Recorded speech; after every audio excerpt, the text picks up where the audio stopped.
இப்போ மிகப்பெரிய அடுத்த தாக்குதலை முன்னெடுக்கிறார் ட்ரம்ப். என்ன அந்த தாக்குதல்?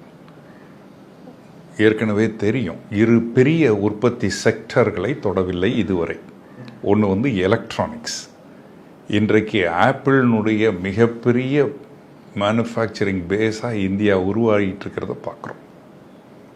குறிப்பாக தமிழகம் 80% ஆப்பிள் தயாரிப்பு இந்தியாவிலே, அதுவும் தமிழகத்திலிருந்து செல்வதை பார்க்கிறோம்.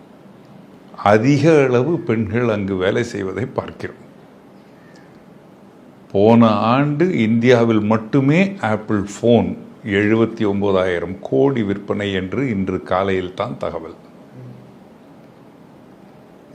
அதில் வரி இல்லை இதுவரை.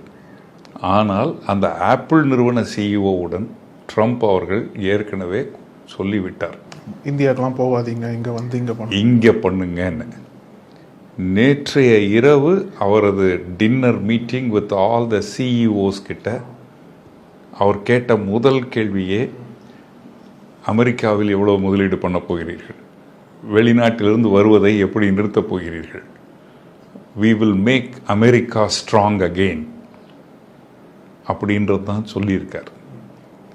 இப்போ ஐடி துறையை பற்றிய அடுத்த கவலை வருது. உற்பத்தி துறை பாதிக்கப்பட்டால் அதனுடைய பாதிப்பு சிறு குறு தொழில்களுக்கும் அவர்கள் சார்ந்த labourers, workers, skilled, semi skilled, நடுத்தர மக்களுக்கும் பாதிப்பு இருக்கும். சேவைத்துறை பாதிக்கப்பட்டால் படித்த இளைஞர்கள், அதிகம் பணம் புரளக்கூடிய இளைஞர்கள், அவர்களது வேலை, அதுவும் நடுத்தர வயதுள்ளவர்களின் வேலை காணாமல் போகக்கூடிய ஒரு அபாயம் வரும். பொதுவாக அவர்கள் அனைவருமே அதிகமாக தனிநபர் கடன் வாங்கி இஎம்ஐயில் அவங்களுடைய லக்ஸூரியஸ் லைஃப்பை லீட் பண்ணிக்கிட்டு இருப்பதை பார்க்கலாம்.